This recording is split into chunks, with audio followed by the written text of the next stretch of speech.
할렐루야. 우리 릴리쌤처럼 저도 귀엽게, 아까 어떻게 했더라? 민망해서 못하겠다. 40이라서. 나이 40에 20대를 쫓아가는 좀 그렇죠? 릴리쌤이 하면 귀여운데 제가 하면 징그러울 것 같아가지고. 네, 할렐루야. 자, 감사합니다. 네, 제가 설교하기 전에, 그리고 설교자의 입장으로 오늘 간증자들이 그 간증이 설교가 아닌가라는 마음을 들으면서 그런 마음이 드네요. 여러분들 삶의 삶이 설교되는 이 인생 너무 값집니다. 네, 여러분의 고백들이 설교되는 인생, 누군가에게 여러분의 삶이 드러난 것 자체가 설교되는 인생, 그게 얼마나 값집니까? 오늘 그 값진 간증을 들을 수 있게 돼서 제가 너무 은혜가 되고 감사하고 기쁩니다. 오늘 설교의 제목, 당신 하나님을 아십니까? 할렐루야. 네, 제가 목소리가 좀 낮아요, 그쵸? 있어 보이려고. 있어 보이려고. 졸지 말고 좀 이해해 주세요. 아셨죠? 네, 졸지 말고 집중해 주시고, 그리고 말씀드렸듯이 저 몸이 조금 힘들잖아요. 그쵸? 그래서 여러분이 알아서 거기에서 표정 잘하고 빨리. 알아서 표정 예쁘게, 저번 주도 얘기했어요. 저는 뱃속에 아기가 있기 때문에 좋은 것만 봐야 돼요. 예쁜 것만 봐야 돼요. 알아서 예쁜 얼굴, 웃는 얼굴, 알겠죠? 네, 감사합니다. 여러분, 사람이 경험해봐야 알 수 있는 것들이 있어요. 근데 그런 것들이 꽤 많아요. 인생을 살다 보면. 경험해보지 않으면 잘 알지 못하는 것들이 너무 많아요. 제가 입덧해서 아무리 힘들다 해도 여러분이 그 입덧이 어떤 건지 진짜 알겠어요? 몰라요. 그래서 남편은 제가 입덧이 힘든지 모르기 때문에 그냥 청국장을 막 끓인단 말이에요. 제가 막 이렇게 입덧해서 막 누워있고 막 울렁거리고 뭔지 모르기 때문에 그냥 막 이렇게 청국장 끓이고 막 맛있게 먹는단 말이에요. 사람이 경험해 보아야 알게 되는 것들이 사실 꽤 인생에 많아요. 예를 들면 연애 같은 것도 그런 거예요. 남녀 관계, 연애 같은 것도. 연애하는 사람 있어요, 여기? 죽여버린다 막 이렇게 나오지, 그치? 내가 하는 말이 아니라 저쪽 어딘가에서 니네 연애하면 죽여버린다 막 이렇게 지금 막 이렇게 인상 쓰시는 분 있잖아. 연애하시는 분 있어요? 대답이 왜 그러지? 네. 저도 이제 중고등학생 시절 생각하면 제 중학교 때 태권도 배울 때 태권도 도장을 다녔을 때 태권도 도장에 오빠들이 많았겠죠, 그쵸? 중학교 때니까 고등학교 오빠들이 많았단 말이에요. 그리고 막 그 오빠들이 선수 된다는 오빠들도 막 있었단 말이야. 그러면 몸도 좋았겠죠? 그리고 웬만해서 이제 중학생이 고등학교 보면 웬만하면 잘생겨 보이잖아요. 아니야? 여기 살아보니까 아니지. 경험했어. 살아보니까 아니구나. 여러분은 아시는구나. 근데 저는 외동딸이고 남자 형제도 없고 여자 형제도 없고 형제가 없었기 때문에 남자가 어떤 존재인지를 잘 몰랐어요. 그래가지고 그냥 도장의 오빠들이 되게 멋있어 보였어요. 그냥 현우같이 생기면 와 진짜 잘생긴 오빠 막.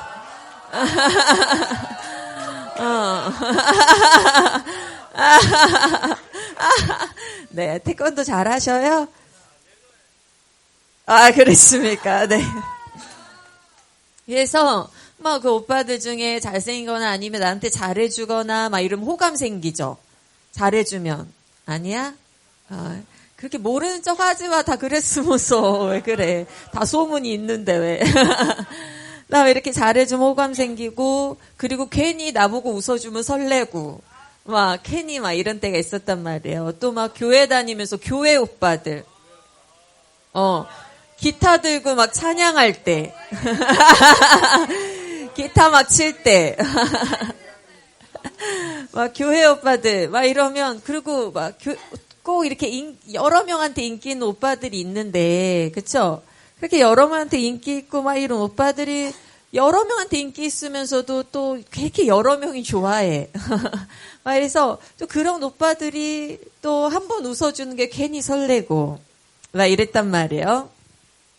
그래서 아마 저도 20살 때 저의 미래의 남편을 만나고는 괜히 웃어주는 게 그렇게 그때 설레가지고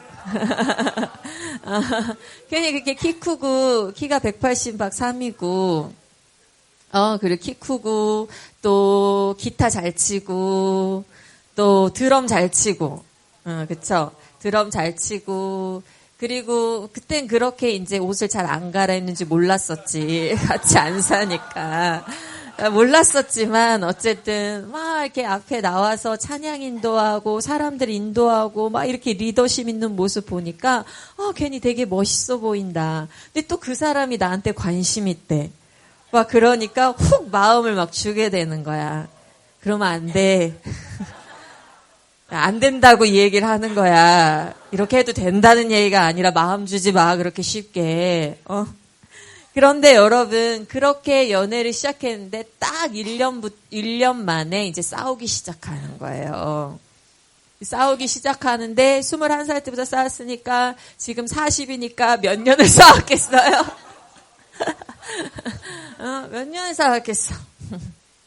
싸우기 시작하는 거야. 서로 다른 게 너무 많고 이해 안 되는 게 너무 많고 서로 당신은 왜 그러는지 그리고 내가 이러는 건 왜 안 된다고 하는 건지 이렇게. 그런데 결혼을 해서 살아보니까 경험해 보니까 그때 몰랐어. 사귀기 시작할 때 저 사람이 나 좋다고 할 때 그리고 나도 좋은 마음이 생기고 막 설렐 때 그때 몰랐어요.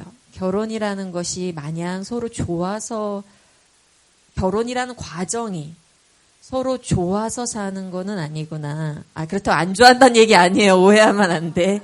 막 가가지고, 레베카 쌤 안 좋대요. 막 이러면 안 돼. 그렇게 꼭 얘기한 사람 있어 또 얼굴에 면전에. 그렇지 말고. 꼭 좋아하는 것으로만, 사랑하는 감정으로만 사는 건 아니구나. 결혼이라는 과정이 서로 다른 두 인격이 서로 다르게 살아오고 서로 다른 관점을 가지고 다른 인생의 배경을 가진 두 인격이 서로의 다름을 포용하고 그리고 자기 자신의 인격의 모난 부분을 깎아가고 고쳐감으로써 사랑을 실천하는 것이 결혼이구나를 몇 년의 시간을 통해서 왔어요. 깨달아가고 있다고도 봐야 되겠죠. 그냥 사랑의 감정이 아니라 사랑을 실천하는 것이 결혼이구나. 경험해 보니까. 내가 그때였다. 내가 그걸 알고 그때 20살로 돌아가고 여러분 나이 18, 16으로 돌아가면 나한테 웃어주는 오빠한테 안 설렐 거야. 나한테 웃어주는 오빠한테 안 설렐 거야. 그런 오빠한테 있으면 째려볼 거야. 네가 내 인생을 책임질 수 있어, 인간아? 인격이나 제대로 똑바로 고치고 와. 막 이렇게. 미안해. 미안해. 더 나아가서 결혼이라는 건 책임지는 거구나. 왜냐면요, 자녀를 제가 넷이나 낳았어요. 하나 더 낳아요. 그런데 이 내 아이들이 어떻게 해요? 이 내 아이들은, 이 자녀들은 나와 내 남편의 성품을 닮게 돼 있어요. 나와 내 남편의 인격을 통해서 성장하게 돼 있어. 그래서 이건 책임인 거야. 내가 결혼을 한다는 건, 그래서 부모가 된다는 건 나 말고 나 외에 이제 5명의 아이들의 인생의 인격을 나로 말미암아서 형성시킨다. 이 말 이해 가요 지금? 이해하고 있어요? 이거에 대한 책임인 거야. 이거를 경험을 통해서 알게 됐어요. 그때는 몰랐어요. 왜냐면 그때는 그렇게 183에 키 크고 기타 잘 치는 오빠가 그 오빠랑 결혼하면 다 행복할 줄 알았거든. 세상에 이런 말이 있어. 연애 많이 해봐야 된다. 근데 제가 결혼해 보니까 그 말은 만나고 헤어짐이 계속 반복된다는 얘기죠. 연애를 많이 한다는 얘기는 결국은 그쵸? 누군가를 만나고 또 누군가랑 헤어지면 좋게 헤어지는 경우가 많아. 아니면 어쨌든 안 맞아서 헤어져요. 아니면 너무 사랑하는데 헤어져요. 어쨌든 안 맞으니까 헤어지죠. 그래서 이 헤어짐의 반복, 만남과 헤어짐의 반복이 결국은 이제 가장 이제 쉽게는 사람 보는 눈이 없구나. 정말 이 사람이 나랑 정말 인생을 같이 갈 사람인지 보는 눈이 없다거나 아니면 그 만남을 통해서 내가 깨닫고 나의 인격이 성숙하고 표현력이 성숙하고 다른 사람을 이해하는 마음이 나를 깎아가면서 성숙해진 것이 아니라 여전히 만남과 헤어짐을 반복한다는 건 그런 만남들을 통해서도 나의 인격이 깎여지고 성숙한 것이 아니라 상대방과의 거리를 좁힐 수 없는 여전히 나의 인격이 미숙하다는 것을 보여주는 것이 아닌가. 그래서 만남과 헤어짐을 계속 반복하는 것이 아닌가. 그때는 몰랐어요. 20대 때 제가 연애한다는 걸 알게 된 주변의 믿음의 선배들이 너무 어릴 때 사귀지 말고 기다려. 더 준비해. 할 때 알아요. 근데 우린 괜찮아요. 했어요. 이렇게 많이 싸울지 모르고. 물론 하나님께서 주신 짝이어서 결혼하고 했지만 제 인격이 또 그 사람의 인격이 충분히 하나님 앞에 성숙할 시간을 가지지 못하고 아픈 시기 싸우고 미워하는 아픈 시기를 같이 겪었어야만 됐었다는 거예요. 여러분 이런 예를 드리는 거예요. 지금 오늘 연애 얘기할 거 아니에요. 여러분 안다는 것이 진짜 참으로 아는 것이 아닐 때가 많아요. 알아요 하는데 그 아는 게 진짜 아는 게 아닐 때가 인생에 많아요. 그래서 먼저 얘기하자면 여러분 그냥 이게 지나가는 말인데 여러분 나이가 그래도 좀 어리죠. 그렇죠? 10대 많이 있죠. 여기에 10대 때 겸손하세요. 이거는 여러분한테 선생님으로서 누르려고 하는 얘기가 아니라 그러려고 하는 얘기가 아니라 조언을 해주는 거야. 내가 그 나이 때를 경험해 봤으니까. 그때 겸손해야 돼요. 그때 선배들이 믿음의 선배들이 하는 말에 귀를 기울이고 인생은 이렇게 사는 거야 할 때 나도 알아요. 근데 신경 쓰지 마세요. 나도 잘할 수 있으니까가 아니라 귀를 기울여야 실수를 덜해요. 나중에 귀를 기울이고 그 길을 따라가야 상처를 덜 받아요. 그리고 나의 인격이 성숙할 수 있어요. 이거는 여러분께 드리는 조언이에요. 여러분 인생에 참견하려는 게 아니라요. 오해하지 마세요.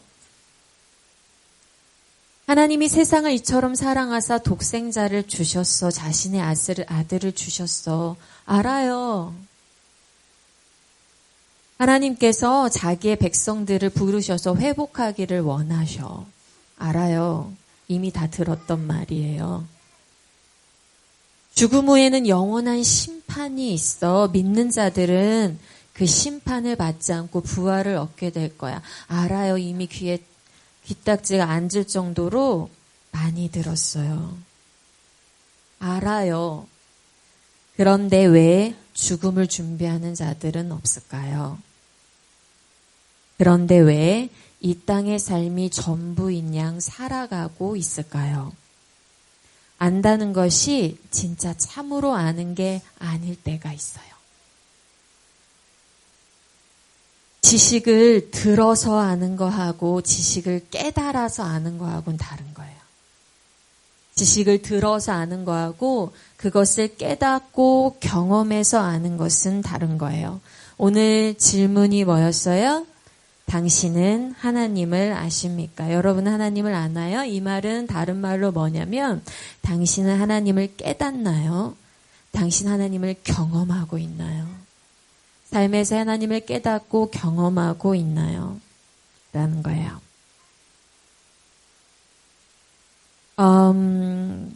요 얘기를 한번 곁들여 볼게요. 하나님을 아니, 하나님을 경험하니, 하나님을 깨닫는 삶을 사니, 하나님을 경험하는 삶을 사니 하면 많이들 오해가 한 가지 있는데 그 오해 한 가지만 짚고 갈게요. 오해 한 가지가 뭐냐면 매일 예배 시간이나 아니면 매일 어떤 특정한 어떤 그 시간들에 내가 뭔가 마음에 막 이렇게 뭔가 하나님의 음성이라고 생각되는 것을 막 듣는다든지 아니면 막 눈물이 난다든지 아니면 삶에서 막 내가 획기적으로 뭔가 굉장하게 삶에 이건 진짜 하나님이 하신 일이야 라고 막 이 어떤 특정한 사건이 일어난다든지 이런 것들을 하나님을 경험하는 거야 라고 오해하는 경우가 있어요.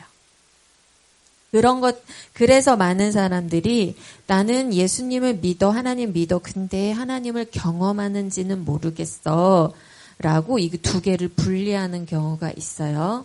여러분, 특정한 경험 자체들을 받는 건 축복이에요, 물론.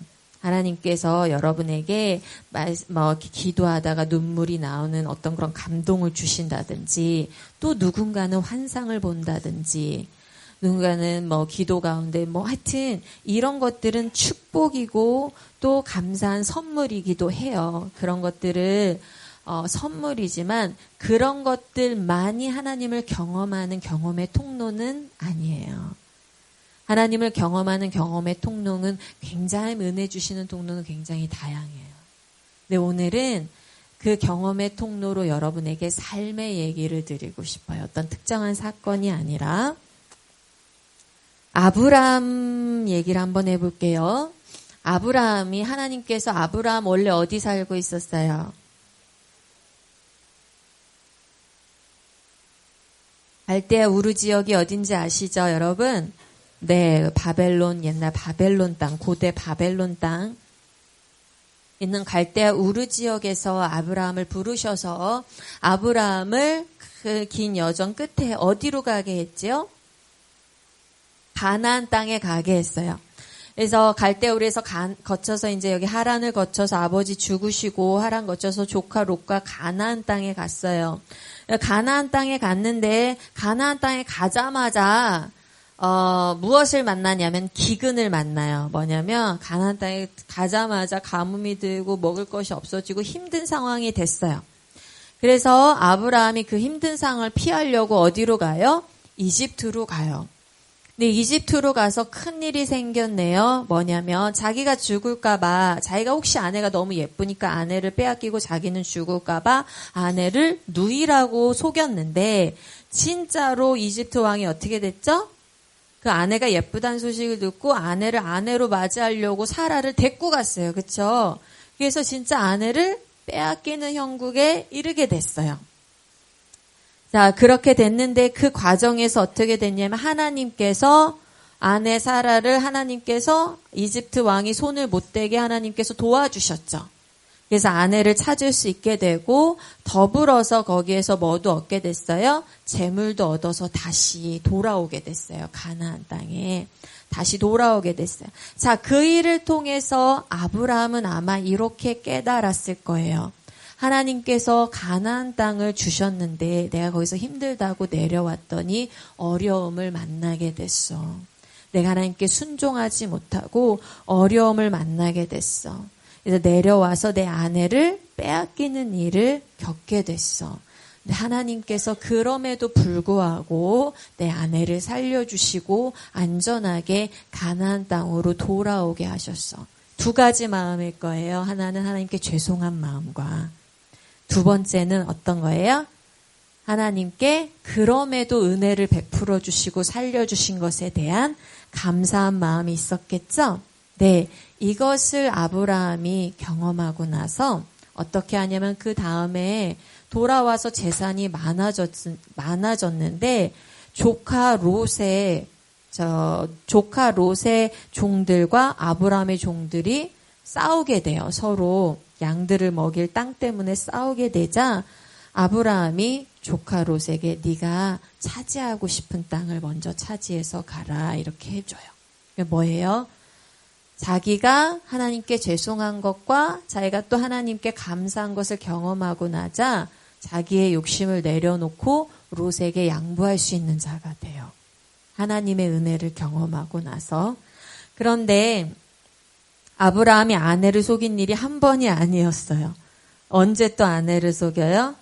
하나님이 아내한테 이제 이 아내는 지금 몇십 년이나 자녀를 기다렸지만 자녀를 가지지 못한 상태였어요. 중간에 그래서 아브라함은 누구도 낳았어요? 하갈에게서 이스마엘도 낳았어요. 네, 그 이스마엘도 난 뭐 그런 상태로 몇 년 지났는데 하나님께서 다시 나타나셔서 내가 너의 아내를 통해서 너에게 아들을 줄 거야 라고 약속하셨어요. 그 약속을 받았는데도 아브라함이 어떻게 해요? 아브라함이 자기 아내를 또 누이라고 속이는 일이 일어나요. 자기의 안위를 위해서. 그래서 이번에는 이집트가 아니라 블레셋의 왕 누구? 아비멜렉에게 아내를 뺏기는 일이 생기려고 그러죠. 그쵸? 근데 그때 또 하나님께서 도와주셔서 그 아비멜렉이 아내한테 손을 대지 않고 아내를 찾을 수 있게 되는 그런 일이 생겨요. 그래서 아브라함은 그 일들을 통해서 인생에 그거 말고도 이제 몇 번의 그런 일들을 통해서 하나님을 경험하고 하나님이 어떠한 분인가, 하나님이 내 인생에 내가 실수할 때에 나를 가르치시고 그리고 나에게 교훈하시고 그러면서도 끝까지 나에게 은혜를 놓지 아니하시고 나를 다시 회복시키시고 나를 살리시는 분이라는 것을 경험하게 되고 드디어 그가 하나님 약속대로 누구를 얻게 돼요? 이삭이라는 아들을 얻게 돼요.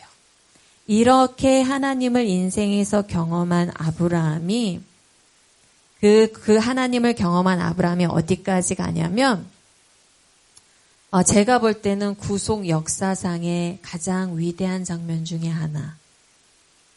가장 위대한 장면 중에 하나 뭐냐면 모리아 산에서 이삭을 바치는 자리까지 아브라함이 가요. 이삭이 어느 정도 컸을 때 하나님께서 아브라함에게 아브라함아 아들 이삭을 데려가서 나에게 바쳐라 라고 말씀하셨어요. 3일 길을 걸어서 모리아 산을 가는데 아브라함이 지체를 안 하죠. 망설이지 않죠. 그리고 실제로 칼을 들어요. 모리아 산에서. 아브라함이 그렇게 할 수 있었던 거는 아브라함이 그동안 자기가 경험한 하나님이 어떤 하나님이신지 알았기 때문에 그래요. 그 하나님을 경험하자 인생의 마지막 순간에 하나님이 너의 아들을 나에게 바쳐라 할 때 그 아들을 제단에 놓을 수 있는 거야. 근데 그가 그 제단에 놓음으로 구속 역사상 가장 위대한 장면 하나를 보여주죠. 이삭을 제단에 놓음으로 뭐를 보여줘요? 대속하심. 이삭 대신에 순 양이 죽음. 그리고 이삭을 3일 만에 돌려받는 대속과 부활의 그 역사하심에 대한 상징을 보여줄 수 있는 자로 성장해요, 아브라함이. 인생의 경험들을 통해서. 하나님을 알았기 때문에 그 영광의 자리까지 갈 수 있었어요. 다윗 얘기를 한번 해볼게요. 다윗도 하나님께 기름 부으심을 받고 사실은 미래가 되게 약속됐었는데 10년 넘게 누구한테 쫓겨다녀요? 사울한테 10년 넘게 쫓겨다녀요.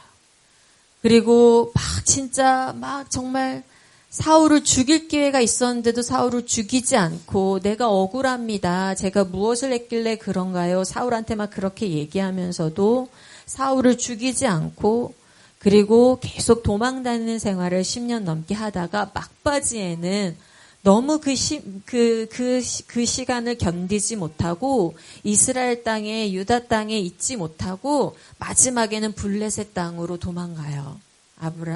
다윗이 자기 부하들을 데리고 식구들을 데리고 가족들을 데리고 블레셋 땅에 도망가서 그 블레셋 땅에 있는 블레셋의 왕 아기스 밑에서 땅 하나를 얻어서 살게 돼요.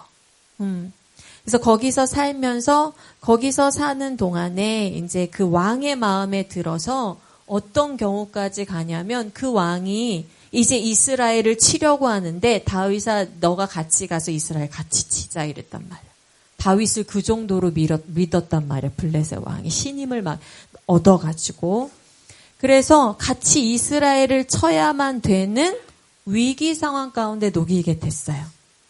그러니까 끝까지 이스라엘 땅에 남아 있었다면 그런 위기 상황을 안 만났을 텐데 그 어려움, 사울에게 도망다니는 그 어려움을 견디지 못하고 블레셋 땅에 갔다가 거기서 어떻게 돼요? 거기서 같이 이스라엘 땅을 쳐야 되는 운명이 하는데 하나님께서 거기서 건지셔요. 뭐냐면 그 블레셋 왕의 부하들이 반대를 해서 다윗이 혹시 가가지고 이스라엘 편으로 쏙 넘어가면 어떡합니까?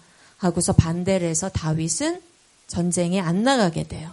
그리고서는 자기가 사는 마을로 돌아왔는데 그 블레셋 땅에 자기 가족들이 있고 자기 부하들의 가족들이 있는 마을로 돌아왔는데 왕이랑 그런 얘기를 하고 돌아왔는데 어떤 일이 생겼어요? 아말렉 사람들이 그 모든 가축들과 모든 자녀들과 모든 아내들을 다 사로잡아서 가버린 거야. 집들을 막 불살르고 마을을 불살르고 거기서 사람들이 이제 다윗을 죽이겠다고 부하들까지도 다윗을 죽이겠다고 난리가 났죠. 왜냐하면 자기 아내들과 자녀들이 막 잡혀갔으니까. 그런 상황에서 다윗에게 깨달음이 아마 온 것 같아요. 내가 블레셋으로 이렇게 도망쳐 오는 것이 아니고 끝까지 하나님 신뢰하고 기다렸어야 되는데 그런 깨달음이 왔던 것 같아요. 그 깨달음이 오자 그가 여호와로 인해서 힘을 얻어요. 그리고선 여호와께 물어요. 블레셋으로 도망갈 땐 하나님께 묻지 않았었는데 거기서 하나님께 물어요. 하나님, 제가 가서 아말렉에게서 우리의 자녀들과 아내들을 찾아올까요?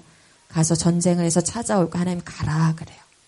그리고 가서 아내들과 자녀들과 모든 재산들을 다시 도로 그대로 찾아와요.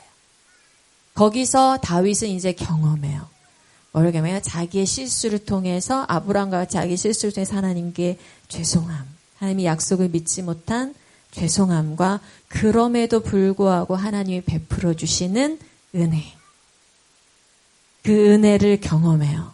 그리고 그 은혜 가운데 하나님이 다시 도로 모든 것을 회복하시는 은혜를 경험해요.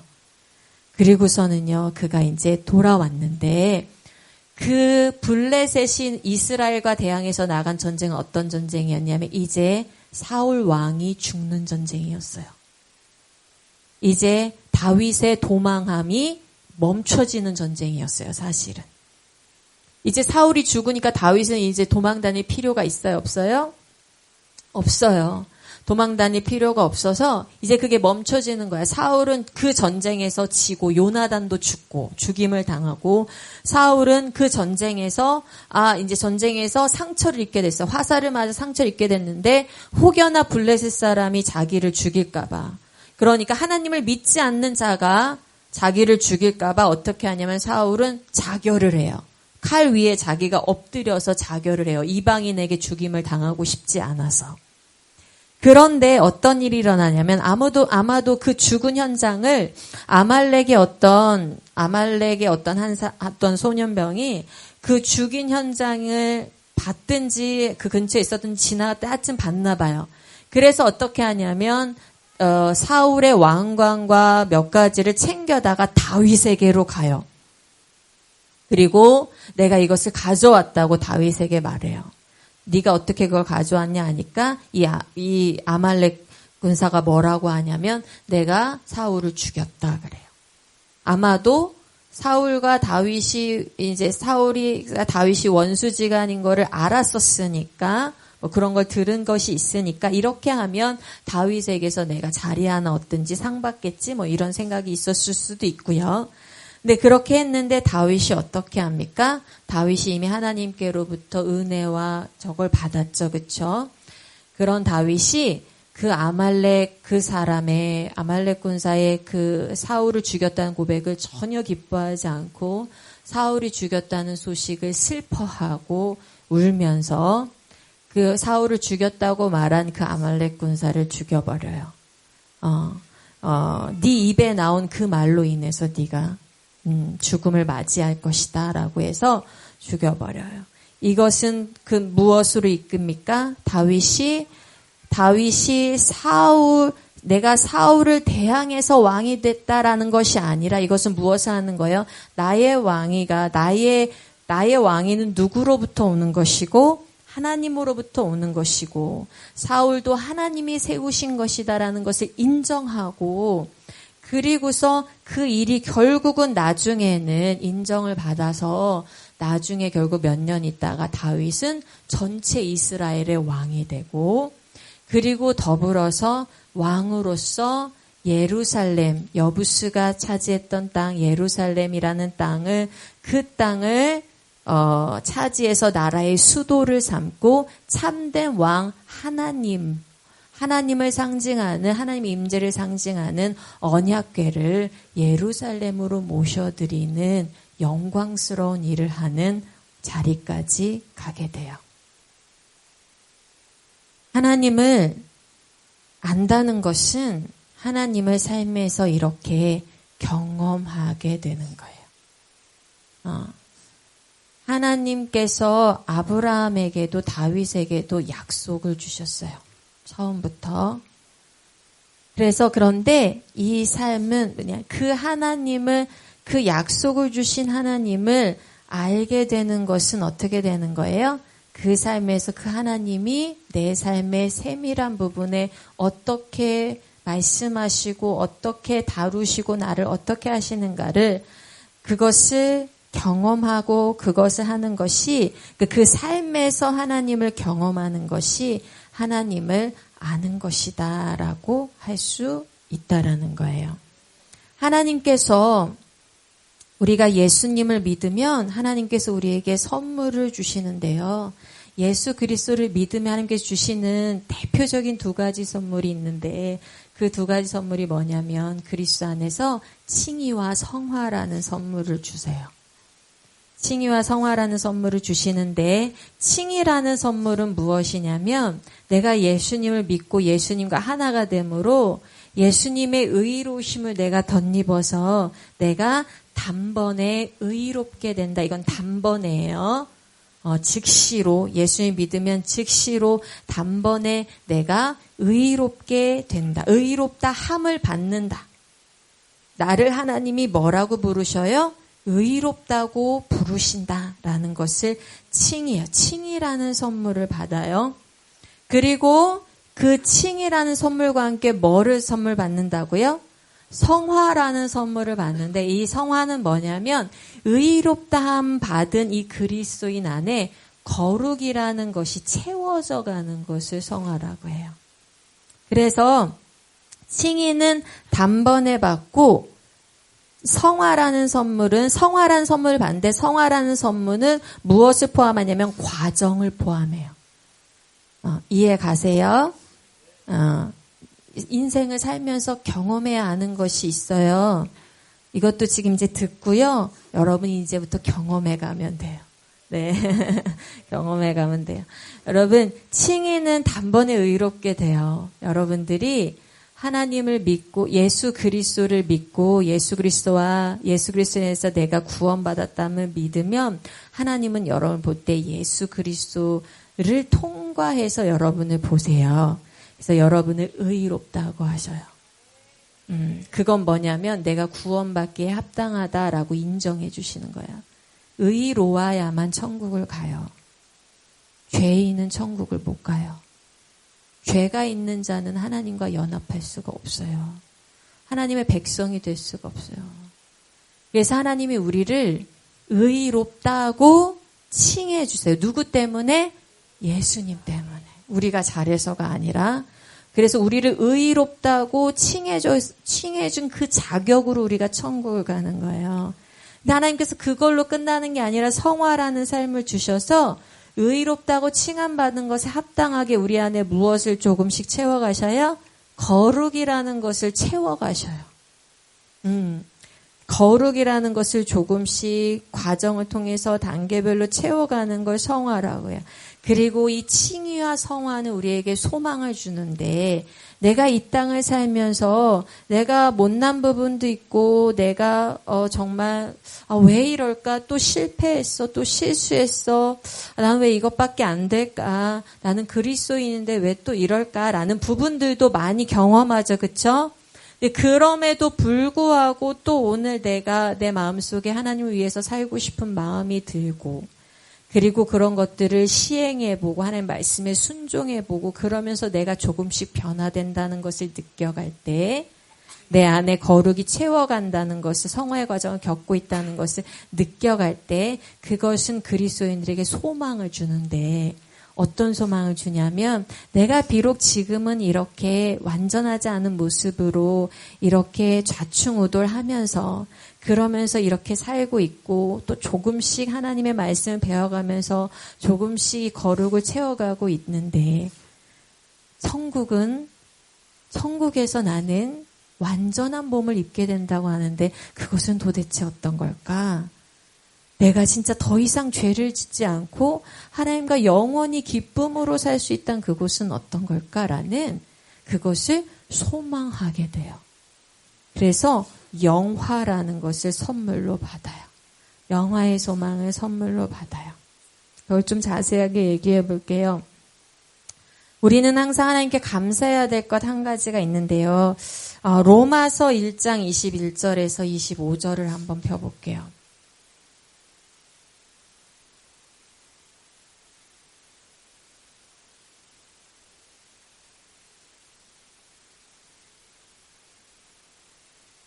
로마서 1장 21절에서 25절을 한번 펴봐요. 자, 같이 읽읍시다. 시작. 하나님을 알되 하나님을 영화롭게도 아니하며 감사하지도 아니하고 오히려 그 생각이 허망하여지며 미련한 마음이 어두워졌나니 스스로 지혜 있다 하나 어리석게 되어 썩어지지 아니하는 하나님의 영광을 썩어질 사람과 새와 짐승과 기어다니는 동물 모양의 우상으로 바꾸었느니라.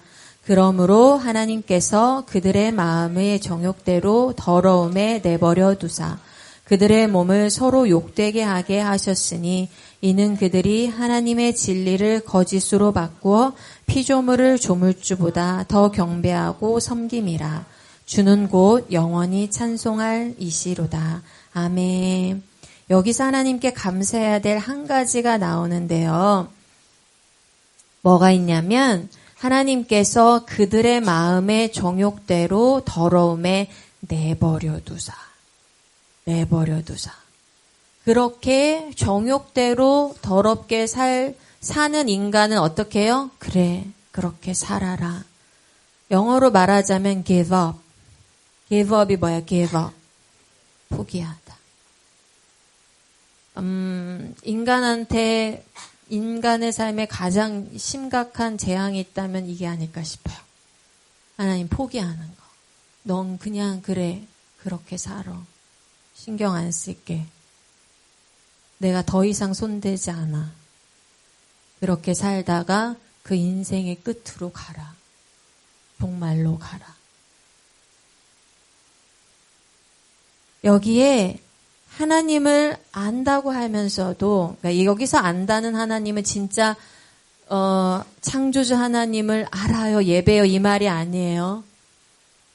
그래, 이제 안다는 사람 있어요. 그래, 이 세상이 이렇게 만들어져서 저렇게 만들어졌어. 이 세상에 신의 존재는 이러해 여러 가지 철학과 지식으로 신을 안다, 신의 존재를 안다라고 말하는 사람이 많아도 참으로 창조주 하나님, 구원자 하나님을 알지는 못하고 스스로 마음이 어두워져서, 그래서 이 세상에 있는 것들을 우상으로 섬기고 하나님을 섬기지 않고 우상으로 섬기고 정욕대로 사는 사람들이 있는데 하나님이 그들을 내버려 뒀다라는 거예요.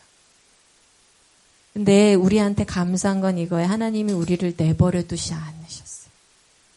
하나님이 우리를 포기하지 않으셨어요.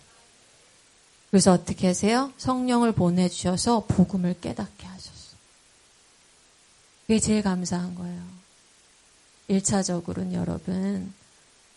여러분 누가 보는 환상을 보고 누가 듣는 응답을 듣고 누군가 예수 잘 믿어서 성공했다는 그 이야기를 듣는 것보다, 그래서 나도 환상 보고 나도 그런 것보다 우리 안에 가장 감사한 건 이거, 하나님 날 때 안 내버려뒀다. 날 안 버리셨다. 날 포기하지 않으셨다. 그래서 하나님이 오늘 나에게 하나님 말씀을 깨닫게 하셔. 예수를 사랑하게 하셔. 예수를 믿게 하셔. 그것이 하나님이 오늘 나와 함께 하시던 증거예요.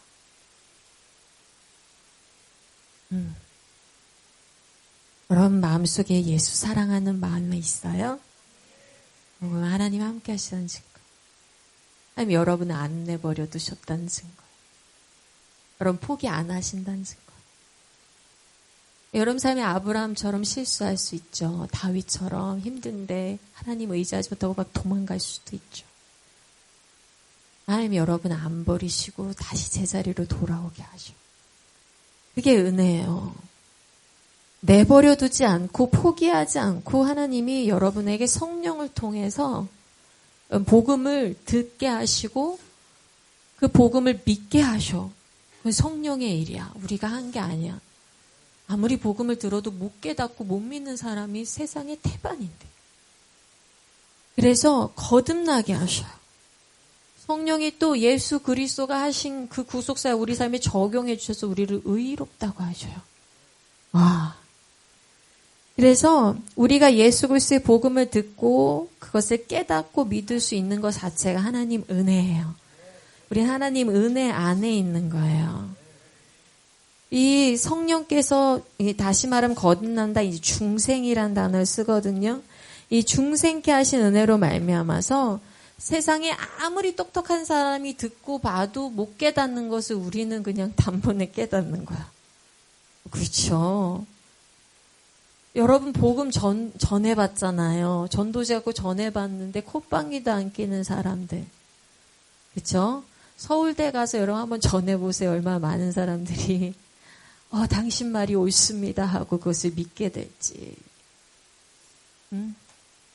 여러분보다 훨씬 더 똑똑해도 그래서 이 만물이 하나님을 증거하는 것을 보면서도 깨달을 수 없는 걸 우리는 깨닫는단 말이에요. 하나님의 은혜예요. 중생하지 않은 사람은 성경 지식이 아무리 많아도요 하나님을 사랑하지 않아요. 근데 중생한 사람은 요한복음 3장 16절 말씀 한 절만 들어도 하나님을 사랑하게 돼요. 그리고요 중생한 이 그리스도인, 중생한 사람, 성령에 의해서 이렇게 살아나게 된 사람, 구원받은 사람의 삶은, 그리스도의 삶은 어때요? 하나님의 말씀이, 이 깨달은 하나님의 말씀이 경험되어지는 과정이에요.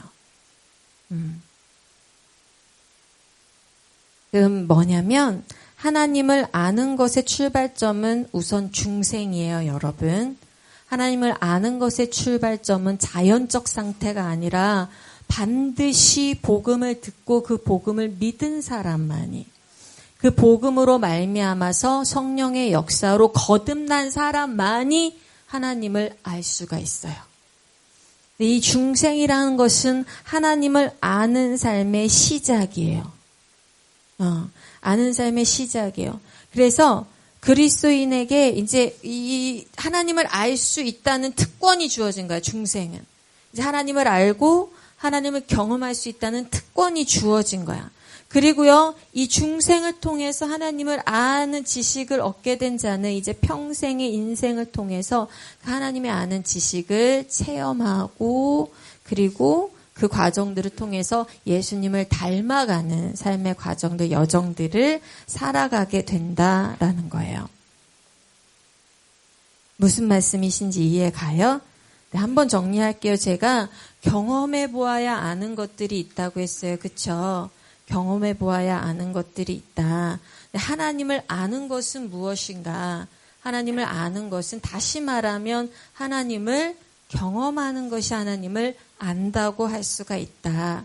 그런데 여러분, 하나님을 아는 것의 시작은 뭐예요? 우리 인간의 지식과 이성이 아니라 뭔가요? 성령님의 중생케 하심. 복음으로 말미암아서 우리를 거듭나게 하심이 이제 시작이에요. 그래서 여러분이 그리스도 안에 있으면 그때부터 이제 어떻게 되는 하나님을 알게 되는 거야. 그런데 그러면서 여러분이 삶을 살게 되죠. 그렇죠? 삶을 살게 되면 여러분의 깨달은 말씀이 어떻게 돼요? 여러분의 삶에 경험되어지고 여러분의 삶에 그 말씀을 적용하게 되고 그러면서 여러분의 삶에 예수 그리스도를 담게 되는 요 삶이 바로 하나님을 알아가는 과정이 된다 이거예요.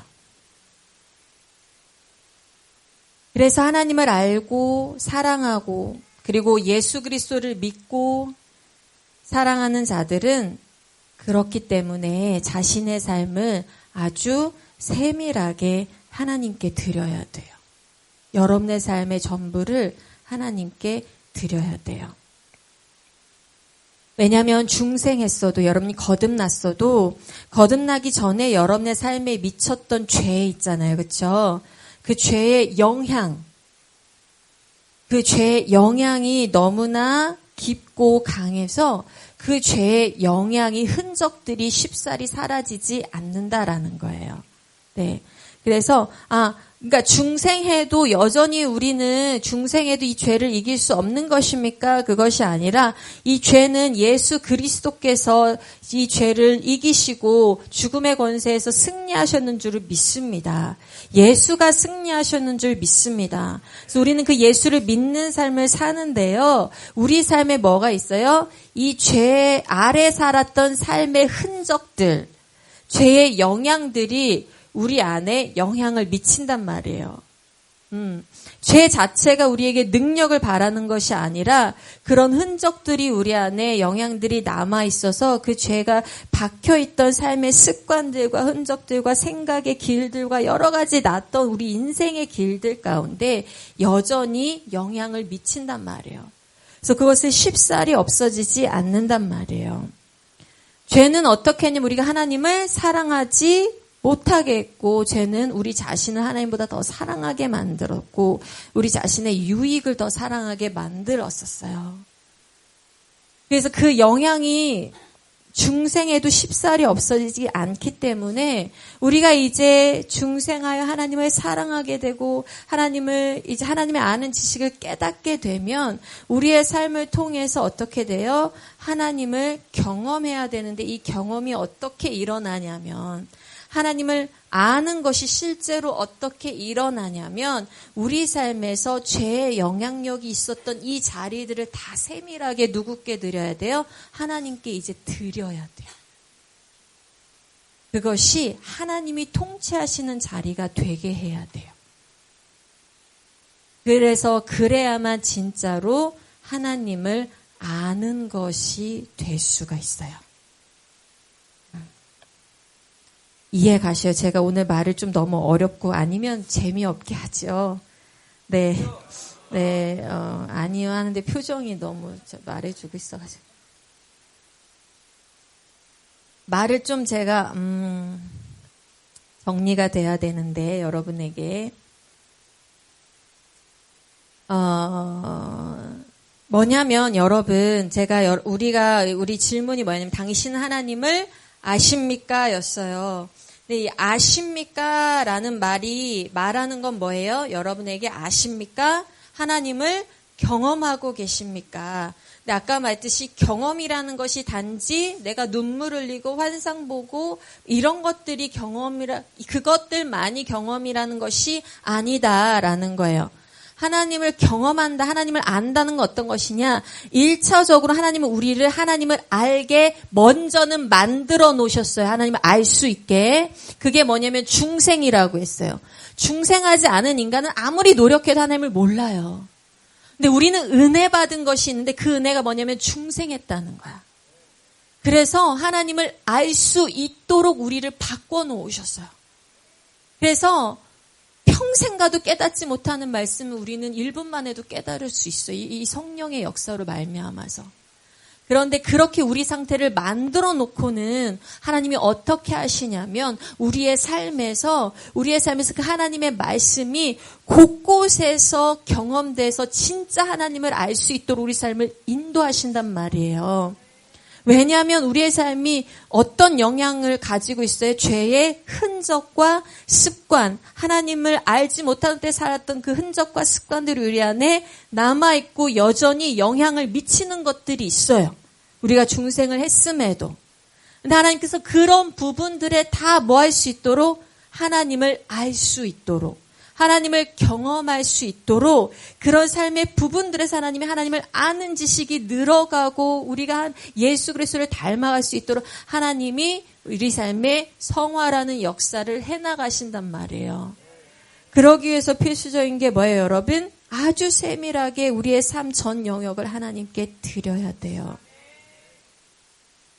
말씀이 우리 삶에 역사하도록 하지 않으면 우리는 중생하기 전에 삶의 습관을 따르기가 굉장히 쉽거든요.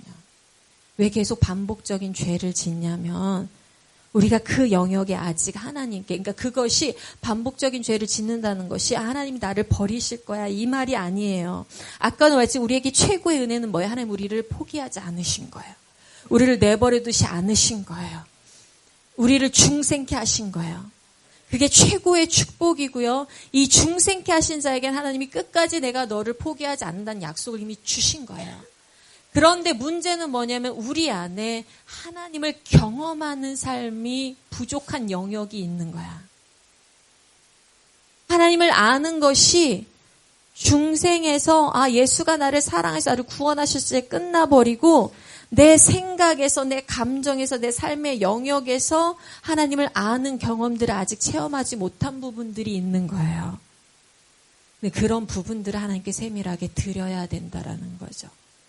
그래야 이 인생을 거쳐서 하나님을 계속 알아가고 계속 경험하고 결국 마지막에 진짜 아브라함처럼 처음에 그냥 하나님이 너한테 자손 많이 줄게, 너한테 땅 줄게 해서 쫓아왔어, 하나님을. 그쵸?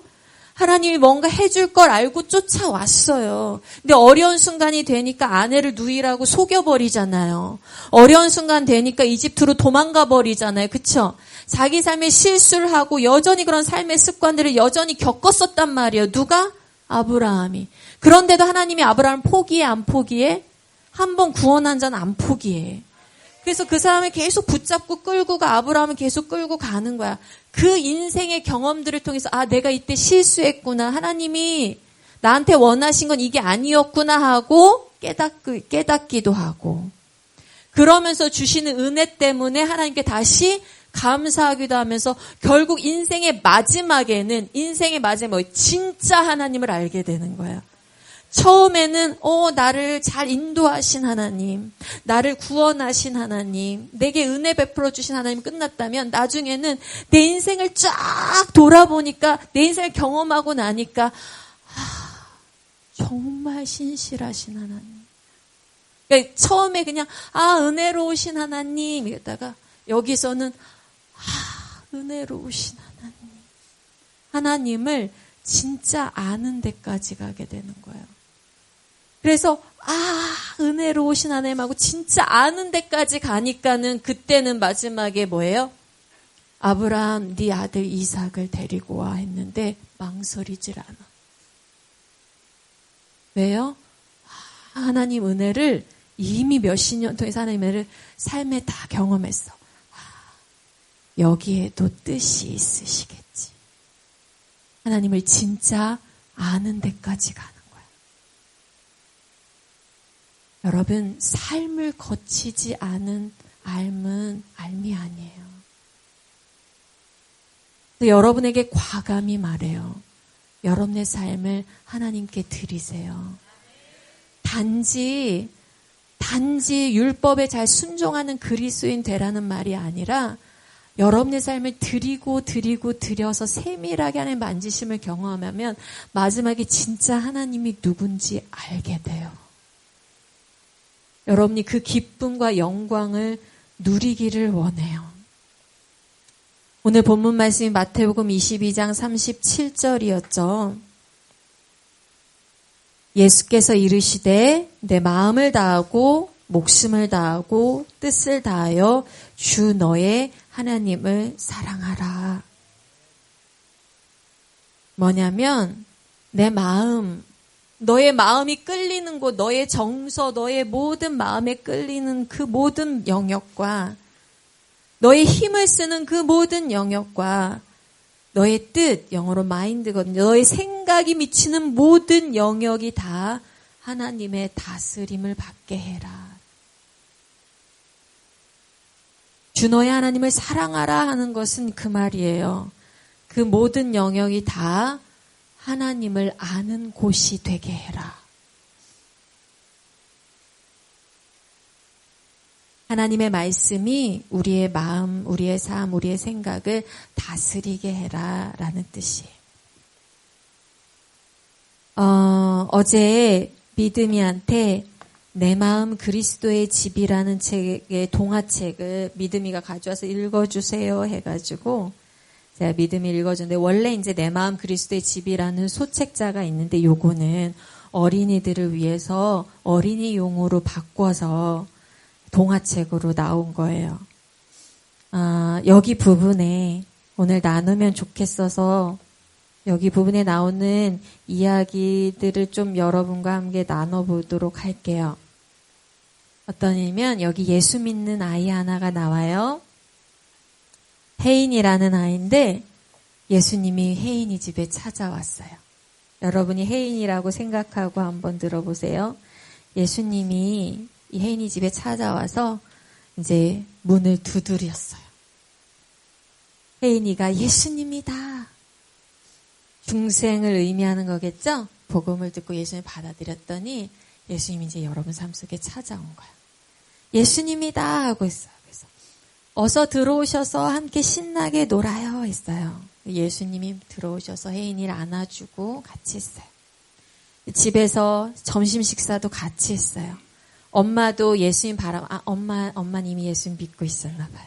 엄마도 예수님 바라보면서 엄마도 미소 띤 얼굴로 같이 말씀하시고 점심 식사를 했어요. 그리고 또 예수님과 함께 마당에서 같이 놀았어요. 버드나무가 있어요. 버드나무에서 이제 같이 예수님과 노는데 예수님 말씀하셨어요. 이 버드나무가 마음에 드는구나. 아버지와 함께 이 세상을 만들 때 버드나무를 어떻게 만드는 것이 좋을지 생각했던 기억이 나는구나. 나뭇가지가 바람 부는 대로 춤추고 몸을 구부려서 땅에 입맞추면 좋겠다고 생각했지. 혜인아, 나는 네가 이 나무를 좋아할 거라고 생각했어. 그리고는 혜인이가 이제 예수님한테 자기 방을 소개해요. 그래서 자기 방을 데리고 가서 이렇게 방을 보여줘요. 방을 보여주는데 그러면서 여기저기 보여주는데 책상 밑에 나무 상자가 있는데 그거를 혜인이가 발밑으로 쏙 해서 감춰요. 감추고서는 다른 것만 예수님을 이렇게 보여줘요. 그리고서는 예수님이랑 이제 마당 가서 놀려고 예수님과 같이 나가는 길에 거실에 동생이 앉아서 텔레비전을 보고 있었는데 동생은 예수님을 보지를 못해요. 예수님이 동생한테는 안 보여요. 네, 이렇게 이제 나가려고 하는데 예수님이 슬픔 어린 눈으로 그 거실을 바라봤어요. 왜냐하면 그 텔레비전에는 한 남자가 다른 남자한테 총을 쏘는 모습이 있었거든요. 예수님의 눈가에는 슬픔이 어렸어요. 동생 이름 규식인데 규식이는 아예 예수님을 보지도 못한 것 같았어요.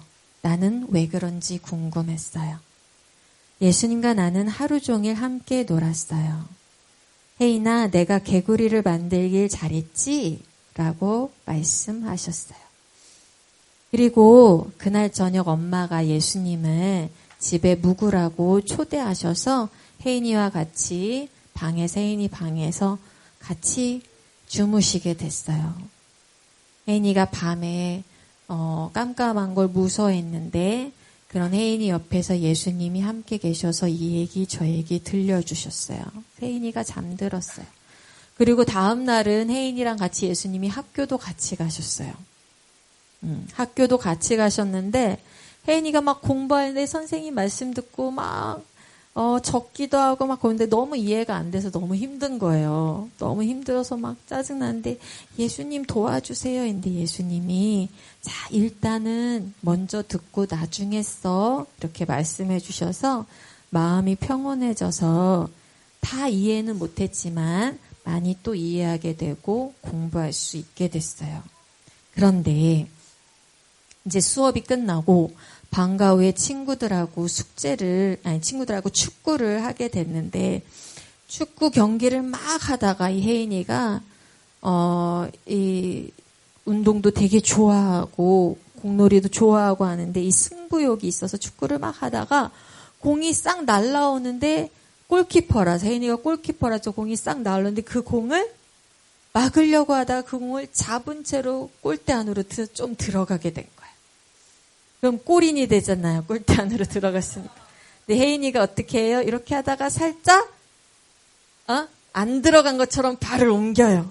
그러니까 상대편에서 너 속였다고 막 하니까 그리고 자기가 가장 친한 친구인 조은이도 이름이 조은인데 조은이도 너 그거 속임수야 하고 하니까 혜인이가 이제 놀고 싶지도 않고 화나서 이런 표정으로 집에 돌아와 버려요. 이런 표정으로 막 집에 돌아오고 종이를 찾아서 뭔가 써가지고 그 상자, 자기가 숨겨뒀던 그 상자에 넣고 그거를 옷장 안에 넣어버려요. 그리고서는 그런 마음으로 있는데 엄마랑 예수님이랑 대화하는 소리가 들려요. 예수님 우리 집에 계속 사세요. 혜인이가 그 말이 듣기가 싫은 거야. 왜 엄마 내 허락도 없이 예수님 계속 살라고 그래? 이러면서 기분이 나쁜 생각이 드는 거예요. 그리고 그날 예수님이 방 침대에 오셨을 때도 별말 안 하고 예수님하고 별말 안 하고 잠도 제대로 못 자고 근데 예수님도 편히 못 주무시는 걸 느낄 수가 있었어요. 그리고 그 다음날 아침 일찍 일어났는데 예수님이 안 보이시는 거예요. 근데 학교를 가는 길이었는데 종종 어떤 그림자가 나타나긴 했는데 예수님을 보지는 못했어요. 그리고 공부할 때도 그림자가 나타나는데 예수님 보지 못했어요. 근데 그날 수학 시간이 너무 어려웠는데 예수님께 도움을 요청하고 싶은데 예수님은 안 보이는 거야. 그때 친구 조은이가 와서 안녕하고 인사를 했는데 못 들은 척하고 그리고 고개를 숙인 채 집으로 막 돌아오는데 갑자기 누군가 가슴을 확 밀어서 미는 느낌이 나고 뒤로 확 넘어졌어요. 그리고 차가 쌩하니 지나갔어요. 이제 혜인이가 깨닫게 된 거. 예수님이 나를 위험에서 구해주셨구나. 예수님 하루 종일 저와 함께 계셨어요? 그랬지. 하지만 전 예수님을 보지 못했는걸요? 혜인아, 나를 보고 싶었니? 아니요. 난 네가 혼자 있고 싶다는 것을 알고 있었다. 저를 안전하게 지켜주셔서 고맙습니다. 그리고 집에 왔어요. 예수님과 함께 침대에 걸쳐 앉았는데 예수님 이렇게 말했어요. 나는 오늘 밤 이 방에 머물 수가 없어. 방에서 너무 고약한 냄새가 나. 예수님 초콜릿바 냄새일 거예요. 아니야, 나는 초콜릿바 냄새는 좋아해. 나는 오늘 밤 현관에서 자야겠어. 예수님이 현관에서 주무셨어요. 혜인이도 이제 냄새를 맡게 됐어요. 옷장에서 이상한 냄새가 난다는 거를 혜인이도 알게 됐어요. 그리고 그것이 뭔진 혜인이는 알았어요. 아침에 일어나서 현관에 갔더니 예수님이 이제 기지개를 펴고 일어나시면서 혜인이한테 말했어요. 혜인아, 너의 옷장을 이제 볼 때가 됐어. 그거 제 옷장이에요. 내 것이니까 그대로 두었으면 좋겠어요. 네가 나와 함께 살고 싶으면 그 악취를 없애야 해. 방문까지도 가기 전에 고약한 냄새가 나왔어요. 혜인이가 옷장에 깊은 어두운 구석에 기어 들어가서 나무 상자를 더듬어 찾았어요. 거기에는 뭐가 들어있었냐면 지난 여름 조은이 집에서 슬쩍 가져온 작은 장난감 자동차 있었고 막 구겨진 종이 쪽지도 있었는데 그 종이 쪽지엔 그때 썼던 조은아 난 네가 싫어 라는 편지도 들어있었어요. 예수님이 슬픈 표정을 지으셨는데 이상하게도 예수님은 나를 사랑하시는 것 같았어요. 죄송해요. 용서하마. 넌 내가 언제나 너와 함께 살았으면 좋겠니? 네. 그럼 이 장난감 자동차를 조은이에게 돌려주자꾸나. 그리고 이 상자는 내가 가져갈게. 내가 너와 함께 있더라도 다른 사람들은 나를 보지 못할 거야. 그런데 혜인이 너도 언제나 나를 볼 수 있는 건 아니란다. 네가 나를 보고 싶어 해도 말이야. 그래도 저는 예수님이 저와 함께 계시면 좋겠어요. 그래, 너와 함께 있을 거야. 너는 이제 내 집이 되는 거야. 제가 무서울 때도요. 네가 무서워할 때는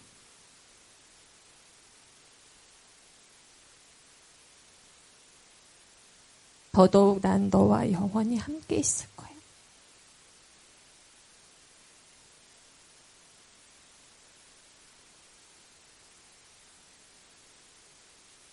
예수님은 구원받은 자들을 절대 버리지 않으세요.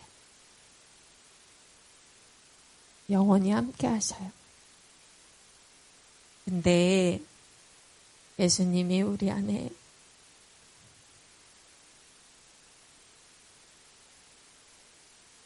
있는 더러운 냄새는 싫어하셔요.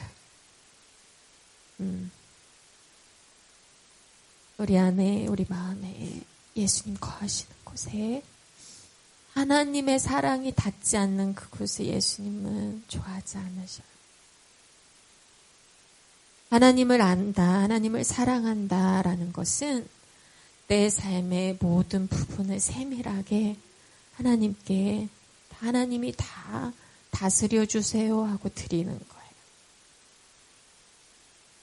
그곳이 하나님이 주인 되게 하시는 거예요. 하나님을 아는 거예요. 그건 단번에 되진 않아요. 그래서 시간이 흘러야 되고 우리가 매일 삶에서 노력도 필요하고 드리는 것이 필요해요. 여러분이 하나님께 여러분의 삶을 드리기를 원합니다. 이 드린다는 말이 오해하지 마셔요. 드려야 하나님이 쓰신다 이 얘기가 아니에요. 하나님이 여러분을 구원하셨다는 건 이미 여러분 삶을 이미 하나님이 여러분 삶을 소유하고 계시다는 거예요. 근데 여러분들이 아까 예수님이 혜인이랑 계속 같이 있었는데 혜인은 못 봤죠? 그것처럼 하나님은 여러분과 계속 같이 있는데 여러분이 그 하나님을 같이 있는 걸 못 느낄 때가 있는 거야. 못 느낀다고 하나님이 함께 있는 게 아닌 거야. 그래서 어떻게 해요? 우리 삶을 드리는 거예요. 그 부분이 하나님 것이 되도록. 그 부분이 곳곳에 그 부분이 하나님이 만지시도록. 아브라함에게 처음에 하나님이 약속하셨죠. 그쵸? 다윗에게도 기름 붓고 약속하셨죠? 저도 사역 초기에 하나님이 약속을 주신 게 있었어요. 사역 시작할 때. 너 레베카 너의 입술에 선포되는 말씀을 통해서 많은 사람들이 회복될 거야. 라는 말씀을 주셨는데, 이제 어렴풋이 알겠어요. 그 말씀이, 그 약속이 내 삶에 이루어지기까지는 내 매일의 삶에 어떤 동행이 있어야 되는지를 이제 조금 알겠어요. 무슨 얘기냐면, 하나님께서 저한테 너가 말씀 선포하는 자가 될 거야. 네가 말씀을 통해서 많은 사람이 회복을 주는 사람이 될 거야 라고 약속을 주셨는데 되게 좋은 약속이죠. 그쵸? 네, 28살 때 수아가 1살 때인데 27살 때 은이 낳고 28살 때다 너가 1살 때. 그때 그 약속을 받았는데 지금 몇 년이 지났어요? 12년이나 지났는데 이제 조금 알겠는 게 뭐냐면 제가요 여러분 많은 사람들에게 회복을 줄 수 있는 사람으로 그 말씀을 선포하는 사람으로 이 자리에 서서 말씀을 전할 수 있으려면 전 어떤 사람이 돼야 돼요? 사실은 그 뒤에는 그 말씀을 삶으로 살아낼 수 있는 자가 돼야 돼요. 그 말씀을 내 삶에서 하나님 정말 내가 이 말씀대로 내가 선포하는 말씀대로 하는 내가 살게요 라는 고백이 있어야 그 말씀을 말할 수가 있어요. 그러니까 약속을 주셨는데 이제 알겠어요. 이제 조금 알겠어요. 그 하나님께서 내게 주신 그 약속이 성취되기까지는 내 삶에 하나님을 아는 경험들이 필요하구나. 내 삶에 그 말씀들이 내 삶에 녹아지는 기간들이 필요하구나. 그 말씀이 내 삶에서 품어져 나오는 그 말씀이 내 삶에서 경험되어지는 시간들이 필요하구나. 여러분, 하나님을 정말 아는 자가 되기 위해서는 하나님을 알아가는 삶의 경험들과 여정들을 겪으셔야 돼요.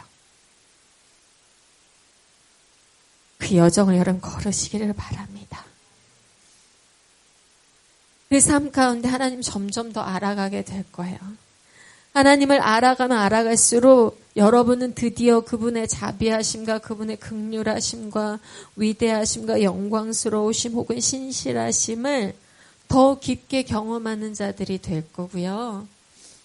그리고요, 비로소 여러분이 높은 산에 있든지 깊은 어둠의 골짜기와 웅덩이에 있든지 여러분은 장소에 상관없이 하나님을 찬양할 수 있는 자가 될 거예요.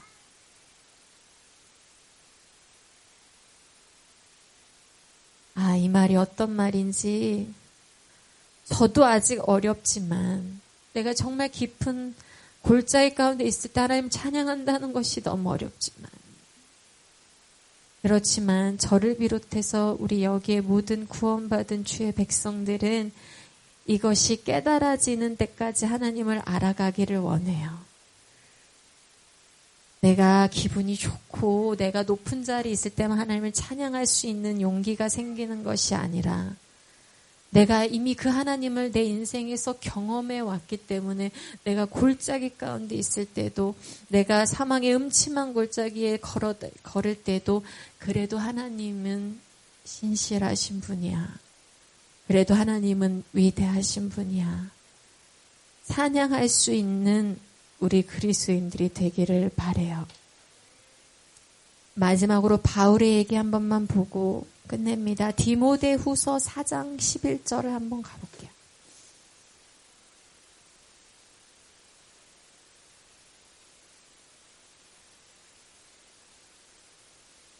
디모데후서 4장 11절입니다.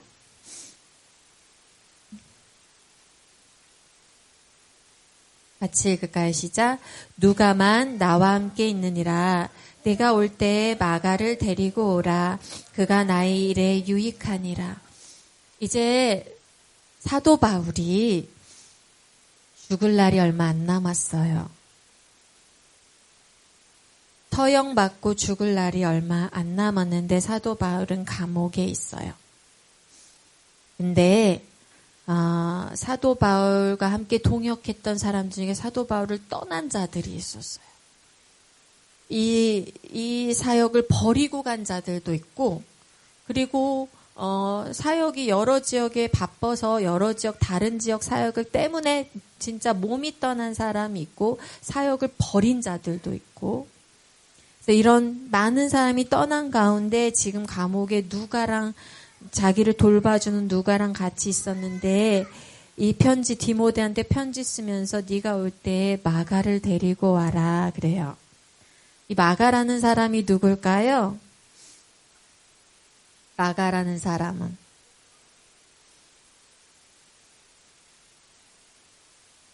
맞아요.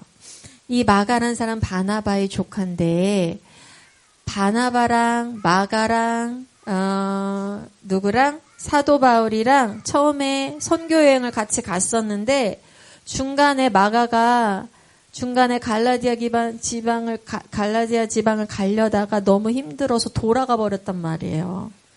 그리고 이제 2차 전도 여행을 가려고 하는데 이때 바나바가 마가를 데리고 가자 그래요. 근데 바울이 화를 내요. 아니 그때 1차 때 도망간 애를 왜 데리고 가? 막 이래요. 아니 얘 다시 열심히 해본대. 기회를 줘. 막 이랬는데 바울이 화를 내고 안 된다 그래서 바울이랑 바나바랑 헤어지게 돼요. 그런데 나중에 성경의 몇 군데에서 이 사역이 많이 지나고 성경의 몇 군데에서 바울이 마가를 찾는 장면이 나와요. 마가가 나에게 참 좋다. 마가를 보고 싶다. 막 이런 장면이 나와요.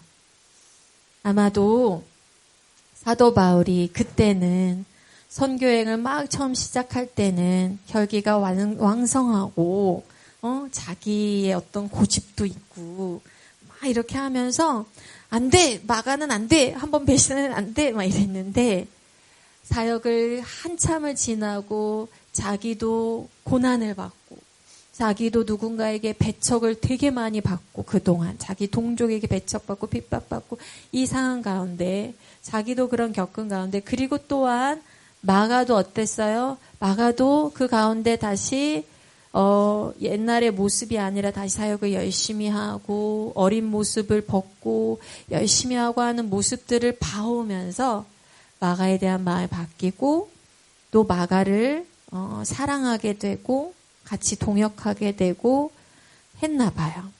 그래서 마가에 대한 사도 바울의 마음이 이제 마가를 의지하고 마가를 굉장히 든든하게 생각하는 그런 때가 됐어요. 근데 말했듯이 사도 바울을 떠난 자들이 많이 있다고 했어요. 4장 16절을 한번 볼게요. 내가 처음 변명할 때에 나와 함께한 자가 하나도 없고 다 나를 버렸으나 그들에게 허물을 돌리지 않기를 원하노라. 보면은 처음에 사역할 때 있었던 사람들은 어떻다고 해요? 나와 함께한 자가 하나도 없고 다 나를 버렸대요. 그런데 거기에서 이제 마가 같은 자는 남아서 이제 든든한 동역자로 남아 있었던 거죠. 그쵸? 근데 처음에 그런 마가한테 그렇게 처음에 마가한테 화를 내던 그런 사도 바울이 4장 16절에서 뭐라고 해요? 그들에게 허물을 돌리지 않기를 원하노라 그래요. 네, 17절에 왜 그런지 그 비결이 나와요. 주께서 내 곁에 서서 나에게 힘을 주심을. 사도 바울은 인생에서 무엇을 경험했어요?